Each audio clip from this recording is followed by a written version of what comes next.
My next guest tonight, joining me on the mixtape, comes all the way from Denver, Colorado. He has had many monikers over the years.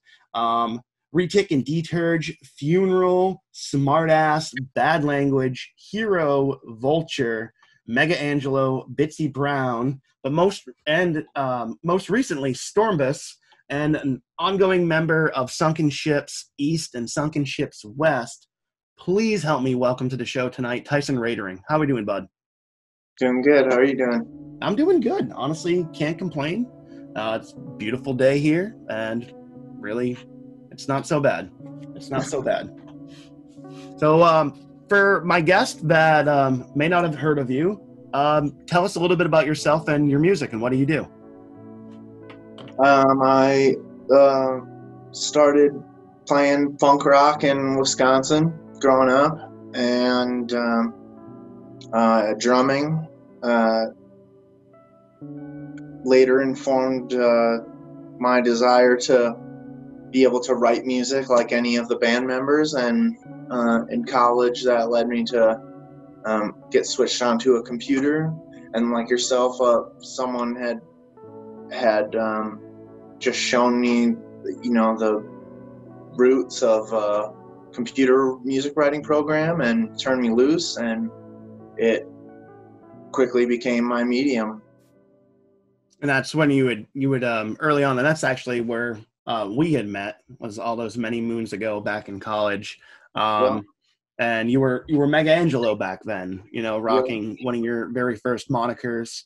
And you were actually that person for me to sit me down in front of the DAW and explain, this is the mouse drum, this is this is that, this is how you compress, and you gave me the ins and outs of Reason and just set me loose, and then here I am many moons later, still producing, you're doing your thing, doing mine, and it's awesome. It's you were to me, and this is kind of a special interview to me because you were like that first person that got me. Like, I would always loved electronic music, and from years of playing in bands of metal and punk and hardcore, I always had an interest in it. Always loved that side of things, but I just didn't know anybody until you. And so I'm kind of curious now, what was for me, because I know it was just a complete, just brand new world opening up in front of me, and then the possibilities, here we are, 15 years later, and still learning something brand new every single day. I'm always learning. What was, you went from being in Wisconsin, playing in like funk rock bands, drumming, learning different things, and then drastically shifting into what I'd probably say like the IDM scene. Sure. I'm going that route. What was kind of that very first exposure like for you? Like, what was from being showed production and then some of the artists, like what was the early stages for you like? Good question. I grew up pretty in the sticks, and a kid named Eddie introduced me to Aphex Twin when I was like a junior in high school, and it pretty instantly changed my life. And not only was pretty immediately I seemed different from the outside world, but I think I immediately started to look at real art being a legitimate and important, task for someone to accomplish. And so I knew I had to do something about it, and that manifested itself when my buddy helped me through a computer. I knew it was meant to be. And you got your first beginnings in like I think probably the earliest versions of Reason when it first came out. Yep.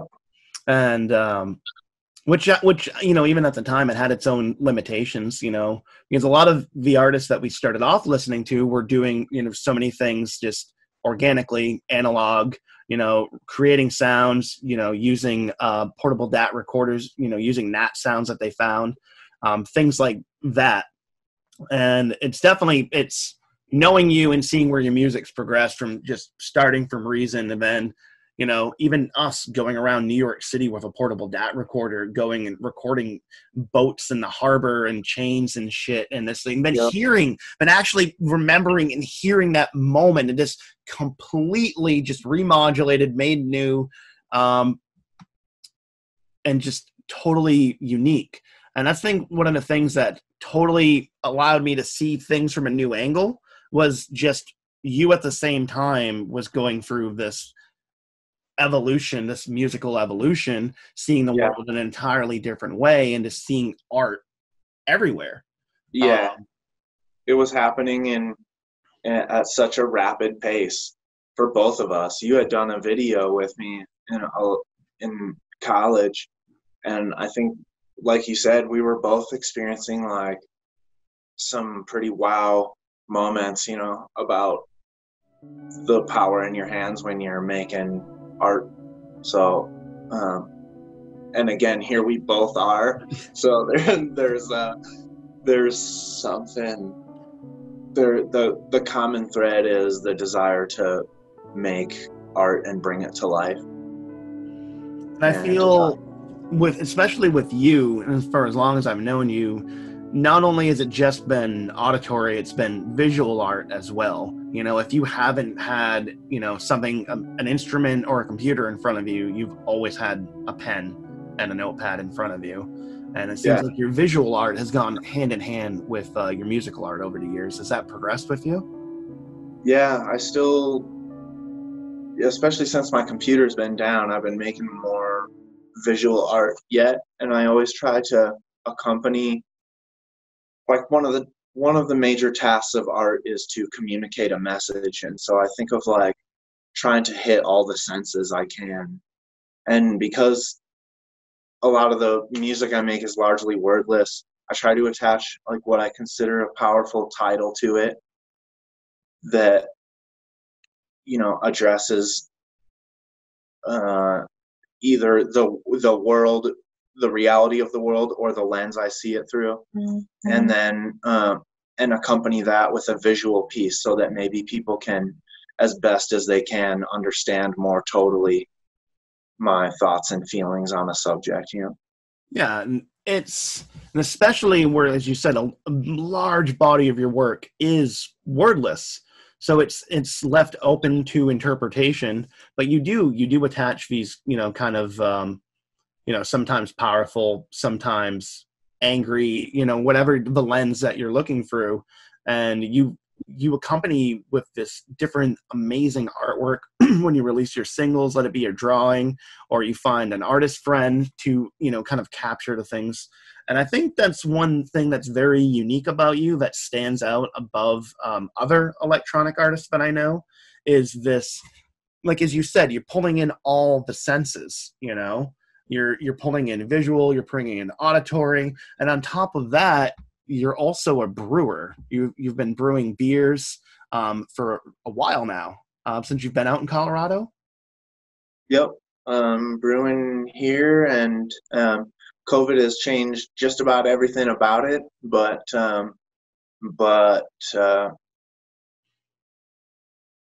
I still, you know, consider brewing to be another place where I try to very much take, of course, the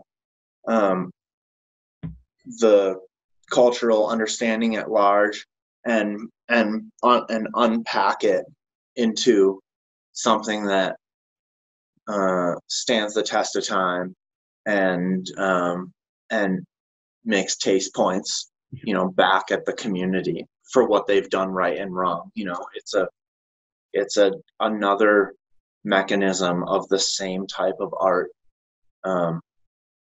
As I imagine, like a lot of craft stuff would be when you just peel the onion down, you know. So you just get to the, you know, get to the center of all the layers, kind of break it down. Yep, and I'll continue to do that in brewing as well. So anything I can do to creation is very powerful. Certainly, like I have a song called Chainsaw Glossary that's about not having children. And so my mechanism to create is to bombard every avenue, every ballistic horizon I can with artwork, to create something. And I think that journey, I mean, some people will get it your entire life, especially from family members that are a little bit more conservative, like, oh, you need to have a kid, you need to do this and fit this conventional. And you're like, you understand that the things that I'm doing, the things that I'm trying to create, that is the larger extension of myself. And I think that to me is when an artist can kind of completely truly personify themselves in their work, and not just like, oh, here's this thing that I made. I'm like, oh, that's really cool. I can't really see your connection to it, but that's really cool that you made it. But when, especially an artist like you've 100% full dived into it, no stops, no restraint. That in itself has probably had its own trials and tribulations, just to fully dive into your art. Has there ever been a point where that is being so willing to dive so deep, has it negatively affected in any way? Or has it always been a pretty positive outcome? Or have you... No, it definitely has the honest answer would be that it's had a pretty negative effect in pretty much every aspect of my life. But I think I've come to terms with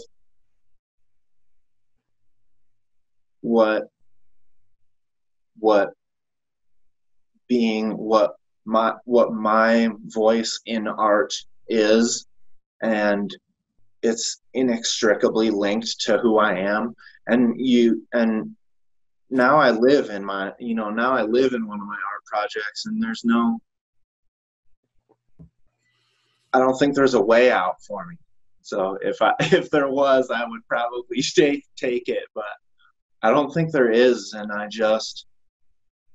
like myself, and so I like the things that I make, and I want to continue to do that, even if it doesn't make me who other people will, spend their time with. But it means a lot when people enjoy my creations, and I don't think that's unique for artists one bit. That's the type of thing that makes it worth all the the sacrifice, the shit days, the empty stuff. I would say sacrifice if I actually did it for. I think I just did it because it's the only thing I do. It's just kind of who I am. Who you are, and it's what you know. So by default, it's the only existence that you truly know. Yeah. And pretty much a lot of the strife is other people making their sacrifices to spend time with me, because I make so few sacrifices to just leave your art. And I've known that for years. I mean, when we were, geographically close to each other, I knew that if I wanted to see you, I'd probably just have to come to your house, just because you had X, Y, and Z going on. And honestly, for as long as I've known you, you just haven't stopped. And I think that's why you're, 12 plus monikers deep, but you're constantly trying new things, reinventing. You're taking what you have and you're like, fuck this. I'm going to throw it against the fucking wall, just completely dismantle it and try something new. And I think that's one of the things I respect about you most as an artist, is that you've never stayed stagnant. From, if I were to listen to Mega Angelo, to listen to Stormbus now, I know it's you, but you've managed to just take risk and evolve with it. And I think that's the testament to any artist, because if you just keep doing the same thing over and over and over, yeah, you might have 10 million, amazing landscapes of this beautiful pond. But if you never took a risk to test yourself, you really don't know the true merit that you have as an artist or as an individual. And I think that's the thing that is always I've looked up to you as an artist, is because of this, that ability to not stay confined into one thing and just not let social normalities, genres, or anything like that really hold you down. Your work has encompassed everything from ambient minimalism to drum and bass to breaks to complete experimental to the avant-garde side of things to metal and grindcore. Even vocals. Back when Sunken Ships was beginning back in the day, and I think that to me, that willingness to take the risk, I think personally it's paid off over the years, and I think that's to me what draws me to artists, especially ones like yourself, that are willing to take those types of risk and be honestly just fuck it, be daring, put yourself completely out there. As you said, you're just shedding these layers, these onion layers away, to just get kind of the center. And I think that's what a lot of honest artists are doing, is they'll work on something and they'll just keep trying to expose further, dig deeper, really add something more to it. So, and you said even yourself, you got your very beginning influence. We can kind of go to that for a second with Aphex Twin. It's an artist that I could take out your name and put in the same exact thing, because it's another artist that has not stayed stagnant whatsoever, and is constant evolution. I'm honored. Well, you're not doing it because it was the thing to do. You were doing it because you heard it in your mind's eye. I knew it. We all in the beginning could see that almost obsessive nature with it, because you had discovered something about yourself and you weren't about to let it go. And I think that's been really unique to see over the last decade and a half, to look for your discography. And I'm excited to be able to play a big variety of things for people tonight. And I might be able to find the video for I Hate Pictures. I might need to dive at my family's house, but I think I might still have that music video from like 15 years ago. Awesome. Now, so besides like Aphex Twin, which you had mentioned earlier, what were some of the influences that got you in the direction that you were heading towards today? Aphex Twin, the first like big hitter, and then I thought that Aphex Twin was the only one who had like used, basically, for lack of better terms, a drum machine, because I had no idea what these people were using, and that was one of the things that drew me so hard immediately to Aphex Twin, was like the complete mystery of like how it was being done. And then in college, a kid named Kyle introduced me to Square Pusher and Musique, and that just hit so hard and carried so hard and long. And the artist by proxy, the Autechre of the world, like Autechre is just like still one of like the greatest artists in my whole life. What he's able to produce for sounds and the fluidity and it's unbelievable. And like you said, another mostly wordless artist, but it still transposes so much emotion. And they do it in this other way that I'm really envious of Autechre, because they seem to, like, Aphex Twin has like nameless word song titles and stuff like that, and I think a lot of it is like gear excess and like or like gear nomenclature type of thing, like he like has a purpose for it that is far less like political, for lack of better terms, you know. But Autechre seems to have this like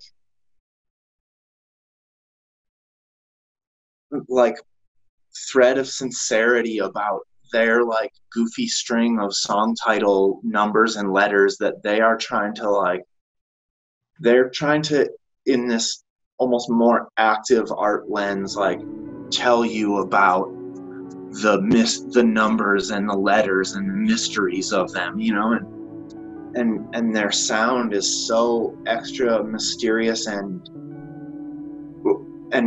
I'll say it again for lack of better terms, because there's so many mysteries about their sound is more, it's almost more random, and you notice people talking about that in places online, like why Autechre's sound is so living, and it's so like they're on everyone's like minimal it has a bioorganic quality. Like you know it's made digitally, but honestly, to get back, for lack of like a better word for it, there's a human element into it that you're right, but not a lot of other artists are able to encapsulate that and get it into their tracks. Yes. And there is a like mystery. A third member, you know, they seem to like evoke things out in randomness by maybe just like it's got to be so many different combinations. Every now and then I think I have like an insight onto like what they're doing, especially live, you know, but everything is always like just left or right of center, and I don't know how they do it, and because they are so, to me, still the most mysterious creator, like when their new music comes out, it ignites me the most. I'm just like, oh my gosh, like how am I gonna like figure this out? Like they haunt my dreams the most, you know. But then Nady and I used to live with Greg down in downtown in Alston. Yep. And when Nady moved in with us, he brought Venetian snares. And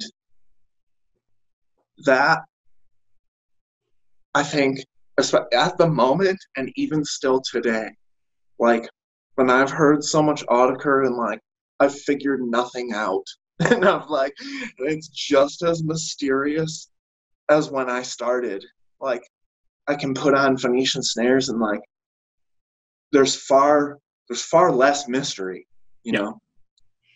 But he engages on like this whole other like next thing that was an emotion I rode all the way into making grind music with you guys, you know. And same, and honestly, like that, these snares like will always be a huge part of my musical influence. And you're right, because I think as you know, like producers and engineers, we're always trying to reverse engineer. We're always trying to dismantle those sounds and figure out how it's actually created. You know, it's a burden and a curse that anybody that works in a studio or behind the scenes on things or produces tracks, you know, you're like, how the fuck did they actually create that? How did they actually get that fucking sound? Why is their track so fucking warm? Why can't my tracks be that warm? Like, how are they actually getting that? Like, and then you start getting into the deep dive and the science behind it, and you realize that some of these guys got, 20 years on you, and you could be chasing that dragon your entire life. But yeah, it's exciting, and you're right. Like it keeps, like you said, the right terms. It keeps me up at night because I'm sitting there and I'm like, all right, I know that it has to be at least this. So this is my starting point. And then I think that's those taking, in those influences and finding the challenge behind it and be like, all right, how can I do this? How can I figure out how they did it? Now, all right, cool. I figured out the process. Now, how do I pull in all these influences and make it my own? And that's a huge part. I think that to connect back into a question you asked me earlier, like to and why that previous question and this latest question are related, in that, like, why I can't escape art is because my mind works the same way as it does trying to pull apart an Autechre song, and like the hows and whys, and the psychological mechanism that like brings someone to those decisions is the same ones I use in society at large, which is also, especially at this point, like so deeply confusing to me that if that doesn't come out in my artwork, then like I have failed to tell people like how deeply confused and afraid and frankly kind of angry about that I am. And you're right. And I think right now we're going to see this drastic shift, and we're seeing a drastic shift in mentality, but the cause and effect on that is going to be seen 3 to 6 months down the road, when every artist, painter, musician and stuff has had the time to have a little bit of hindsight to go and take all of that animosity, that hatred, that confusion, but also at the same time that passion, that sense of community, that sense of power and purpose is all going to be repacked in. And I'm really excited to see what the next 6 months hold. Nevertheless, from all the positivity that people have been fucking fighting for to gain, as it simple fucking things that just blow my mind that people can't seem to come together on.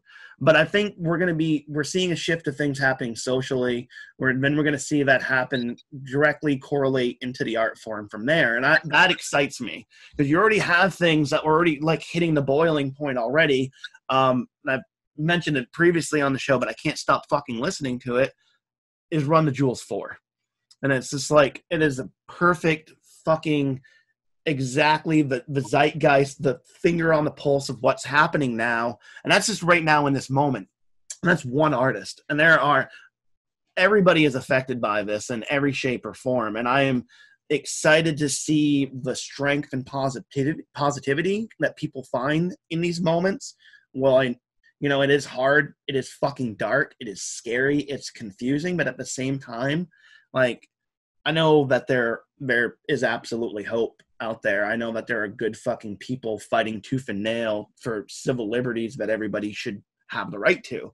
And it always seems as that there's a movement on the streets, and then that movement hits the music, because it's the people out there are all, they're not fucking Wall Street fucking, they're the artists, the painters, the poets, the bakers, the mothers, the fathers, they're us, they're the real populace of this country. And I'm really excited to see what happens next, because I think we've been on the right take.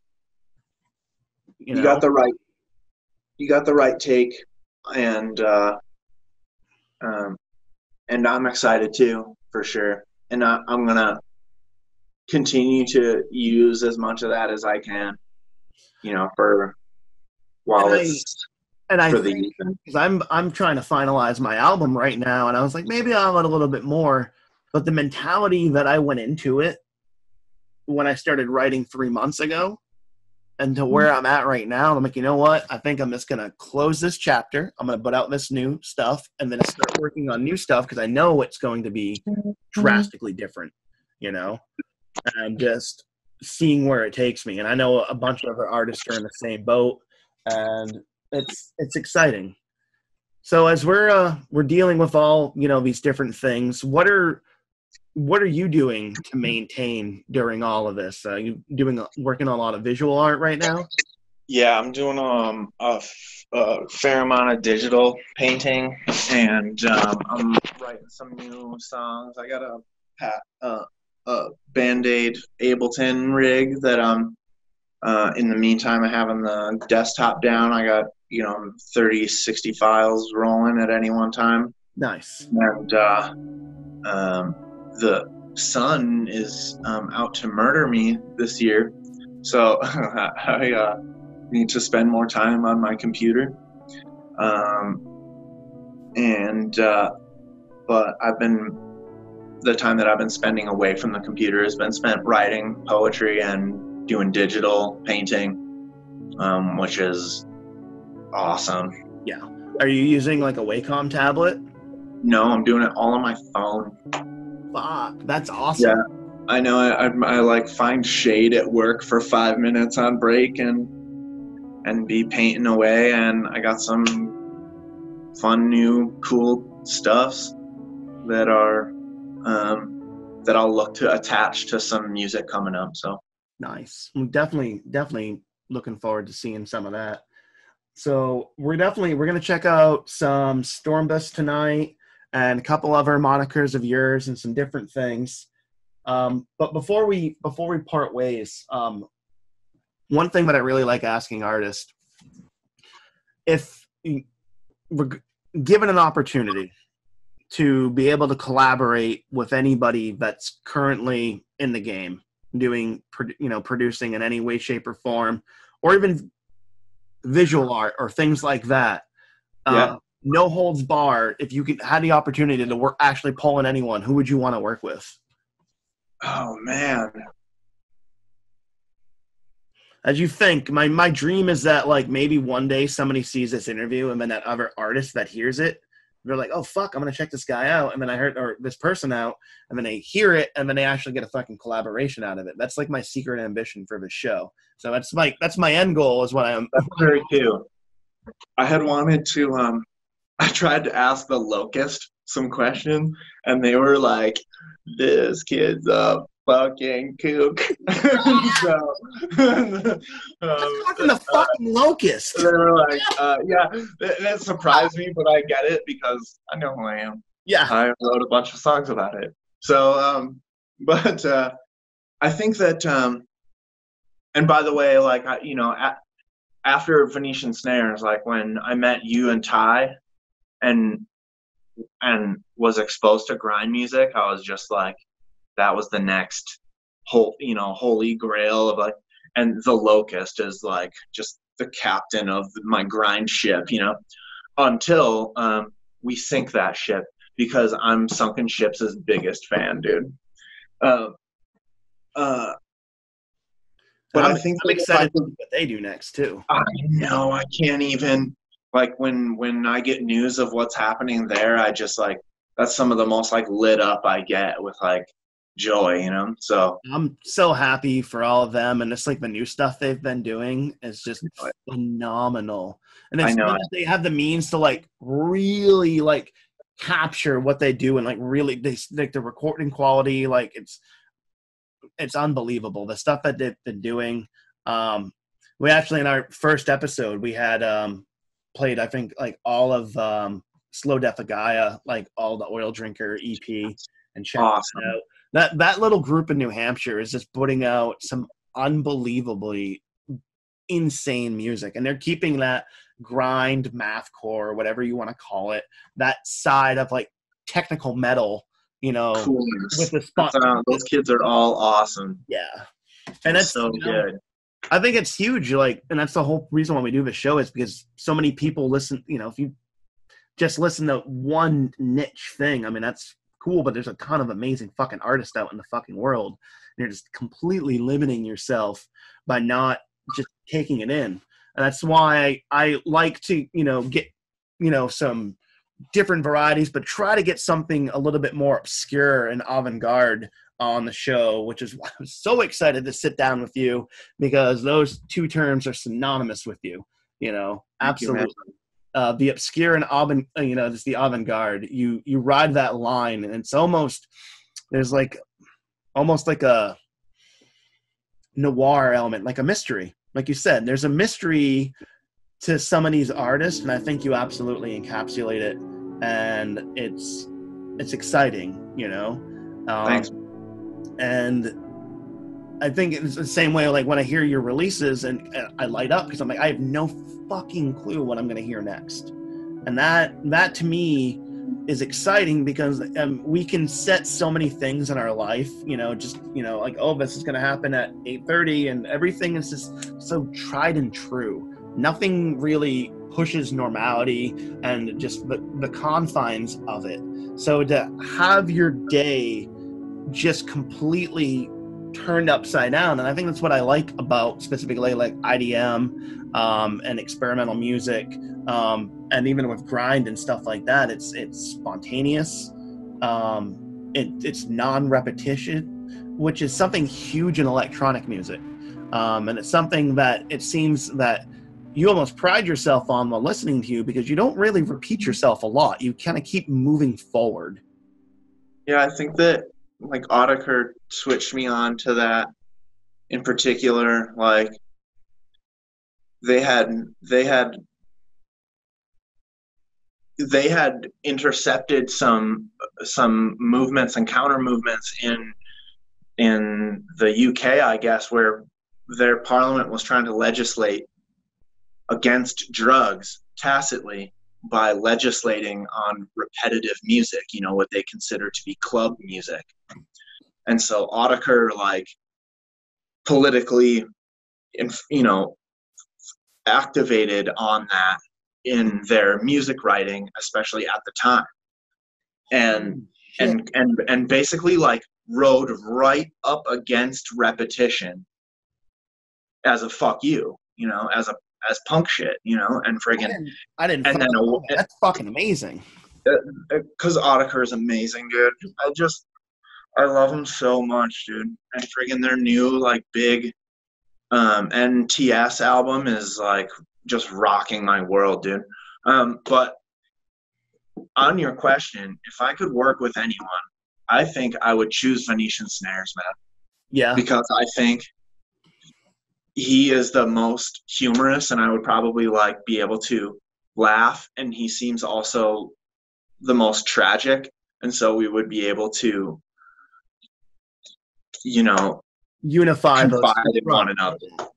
Oh, and you're right, because I think there's a sense of, like, satirical darkness to him. Like, life's kind of fucked up, but I'm gonna laugh at it in a weird way because this is how I handle those types of situations. And honestly, I think that's what's led me to him, because that almost, like, call it dark comedy, that dark side, that macabre side. Not everybody's comfortable with that, but some artists, comedians, entertainers, all encapsulate that.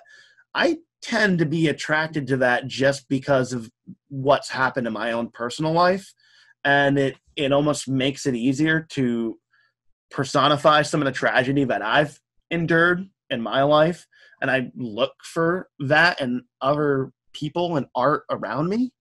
I know it's there's a Japanese culture, when, like, a vase breaks and it shatters, they connect it, but they don't hide the cracks. They accentuate them, and they mark them with gold. And I can never remember the name of that particular art style, but I think that's kind of myself as a human being, is that I've learned to accent the cracks, the flaws, the breaks, the scars, the things that, other people would see as ugly, non-attractive parts of life. But I think that's the most beautiful, is what gives you character and definition, because then to me, then you stand out. Otherwise you're just some basic individual that you have no context, because you've never been broken, you've never shattered, you've never fallen to pieces, you've never had to rebuild yourself again. And I think you're right. You really hit it in a wonderful way, like this comedy and tragedy, and there's a beauty in that. There's honesty in there, and I think you really hit the nail on the head. Thanks a lot, and you hit the nail on the head, as always, and certainly for this interview, and each time you've done, you've donated into the art world with your art or given your takes. You always got such good, refreshing takes, man, that are always so, I think, honest, hearted, but true. Yeah, and that's where I think that's where I just tried to, like, really connect with that part of myself. And it's just like, even in the shit of it, you know, trying to find the honesty in it, even if it's not the best. I'm like, I want the honest answer, because the world can be an ugly place, but I'd rather have an ugly answer than a fucking beautiful lie. Yes, sir. That's what a real witch wants. And so you're absolutely And you're a cool dude. Man, it's the epiphany is washing over me this morning. Yep. That's that I think the V snares combo, that seems probable, you know, like that actually doesn't seem like too far out of the wheelhouse of probability. You know, V snares, if you're wherever you're hiding in Winnipeg or wherever in the fucking part of the world where you're at, just put it out there. Yep. Email address will appear on the bottom of the screen. I'll be making more music in the meantime to impress. Until then, we'll continue, and I'm excited to see what happens next. Thanks, man. Before we part ways here, any thoughts, messages, or anything you want to say to the world, or anything before we part ways? You guys are great crew, and I love you guys. I'll always love you guys. Friggin' Sunken Ships forever.